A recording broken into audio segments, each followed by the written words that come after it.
Those up B back air, that's going to be tricky to get around. Speaking of unique characters, Bowser Jr. Bowser Jr. Nobody plays this character. Right away, these guys are kind of holding pretty close to each other in the neutral. They're not throwing out the safe hitboxes. Yeah, nothing too explosive going so far. Mecha Koopa is going to be really important for both players. Bowser Jr., obviously, an item is really huge in your gameplay, but Misanthrope needs to absolutely know how they're going to be playing against it. Tommy making it very clear that he's happy to use the spacing game. Yeah, even right there, does not push the advantage on the edge. Instead, opts to set up a little bit of that zoning. And Cloud limit, that neutral B. Very tricky to time. Trying to parry it, drop the shield for the last hit. It can surprise you. Oh, nice roll read. We got here. Good air dodge. Yeah, Cloud's up B out of shield or just in the neutral. Really huge reward, and it is a risky move, but sometimes you got to go for the risky moves. With how Zetami's playing advantage, I suspect we might see a lot more of that up B because he's coming in really close with the nairs. That up smash, the raw up smash, will be punished. That punish was so deserved. I don't know what that up smash is for. Yeah, but now Cloud's got limit, and unlike your average Cloud, just kind of throwing out the limit moves. Did you say spacing around the Mecha Koopa? That's amazing. Misanthrope saving the limit charge for exactly where it's needed. Use the limit to push him just off of the hitbox. That was so good. Ooh, ledge trapping opportunity. Yeah, Zetami answering back here with the early parry does not work out. May have been predicting the snap to ledge. Yeah. Cloud's recovery. If you can beat it, it's great, but it's a tricky move. And another roll read for Misanthrope there.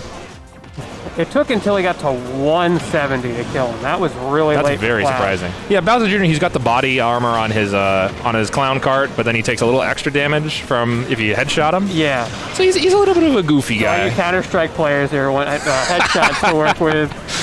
Maybe play Joker or someone with a gun and just aim for the headshots. Pop, pop, pop. Wow, that's a lot of damage being put on right now. 100% unanswered. And a stock. Oh, that was clean. Can we talk about how many limits Zetami has managed to pull off, or Misanthrope rather has managed to pull off? And it's not like he's just charging limit in the neutral. He's charging limit in disadvantage, making use of every spare moment he has to make sure he gets as many powerful moves out as he can. That's kind of the game you have to play as a zoner against Cloud. You have to make the decision, do I push him hard to keep him from getting limit, or do I just accept that he's going to get 3 or 4 of these per stock? And Misanthrope is very willing to play very patiently. Even in middle spacing, they're popping out limit. They're not pressing their advantage. They're not being as aggressive. They're only being as aggressive as they have to. That's very key, I think, in these kinds of matchups. If you get impatient against someone who's trying to space you out, you're just going to get bopped. Yeah, absolutely. Off stage, but now Cloud has got that limit. He's ready to go. Such a good recovery. And even if he doesn't use it, it's going to give him a speed boost. Yes, for those who are unaware, Cloud doesn't just get those flashy blue attacks when he charges his limit. He also gets faster and stronger, and he gets a faster fall speed as well, which helps him in neutral a lot. So just holding on to that can give him the buff he needs to move around his opponent and win those neutral games 1 or 2 more times. Misanthrope playing bravely here. Nice jab. Parry to jab. It's a kill move, but not just yet from the center stage. Misanthrope playing... that's a kill move. Zetami playing very bravely here. There was a moment where they grabbed Cloud of their up smash about 30 seconds ago. A very tense move, very risky move. And, well, Zetami's still alive. They've just taken a stock. They've got a chance to make this back.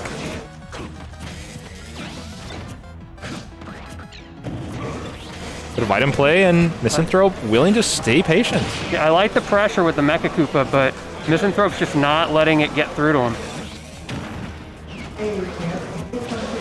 That's what trades. Cloud back air. Very sends him close to the blast zone, and a live limit on the edge. At this point, those stray hits from Misanthrope are going to start to kill, so Zetami needs to play more. Yeah, just like and that. There we go. Was that dash attack? Probably dash attack, yeah. The angle looked like dash attack. I usually think dash attack is like the sliding hit, but yeah, with the Buster Sword. The initial hit. Yeah, a trade. And that's, when you get to these percents, let the game go on that a bit long. That's where moments where trades like that with a sword character with a big sword are just going to cost you the game.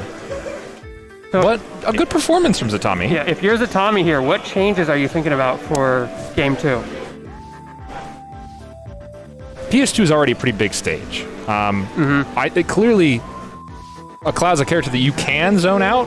You can use the items and your spacing against them and draw out the limit, but clearly Misanthrope's very comfortable with that. I would, if I was them, I would try and take this for a small stage and accept that, you know, yeah, the sword will be powerful against me, but maybe I can put out some combos of my own. Not too much of a crazy advantage state taken by Zetami, but yet the game was still fairly even. So a stage that's more favorable, I'm not sure what BowserJr's best stages are, but a stage a little bit more favorable to them could give them a bit more of an advantage.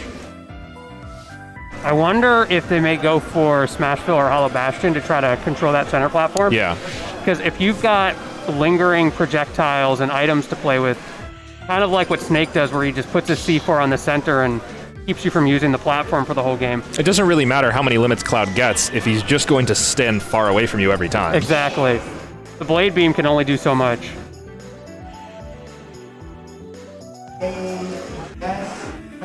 Important to mention, even those Blade Beams in that game, Zetami may not be just used to the timing, things like that.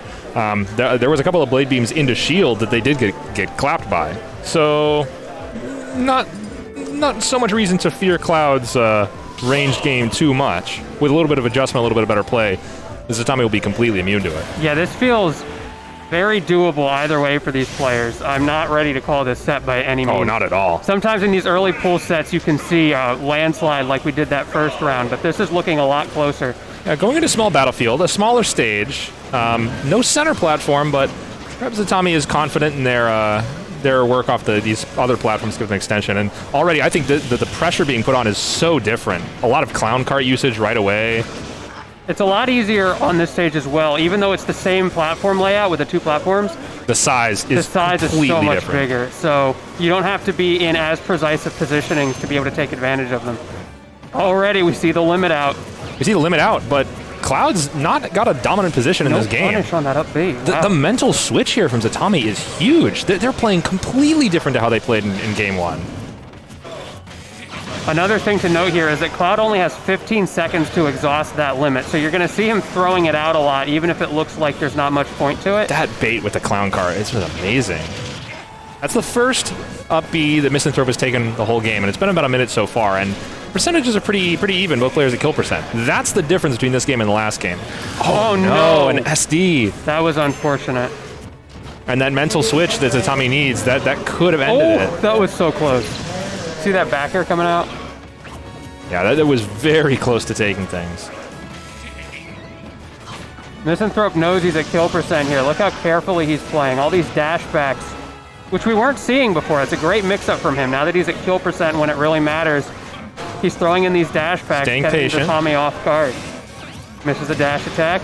Gets another one. I feel like limit is building up, which is very dangerous for Zetami now. Tommy, I think, is getting a bit impatient. We're seeing a lot of not-so-safe back airs coming out. Yeah, just holding shield all the way on that yeah. Another limit kill. There's only so much he can do in that situation. Yeah, the mental fortitude may be sort of shot after that SD. You know, you feel like you change things around, you play pretty well for the first half of the set, and you just get your stock taken away from you like that. It can feel really disheartening. And yeah, not challenging the Cloud recovery too well. Going for the 2-frame instead of going off. I feel like at this point in the set, you have to go for something risky like that. Yeah, you've got to take a bigger punish. Continuing to get these dashes with the clown card. Finally taking out the stuff. A back air is a start, but he's got so much uphill ground to cover before he can take. Yeah, Zetami needs to play how they played in the first half of this game, pronto, and unfortunately, it's not looking like it's going to happen. I feel like he doesn't have an answer for these dash backs. Yeah. Okay, now we got a combo. That's what we were going for with the stage choice. Yeah, Cloud is varying his side specials, cross slash, very well, mixing Zetami. They haven't punished a halfway long cross slash yet this game. That's not punishable no matter what. The end lag on the limit cross slash is huge. Just golf swings to take it out. Yeah. That was much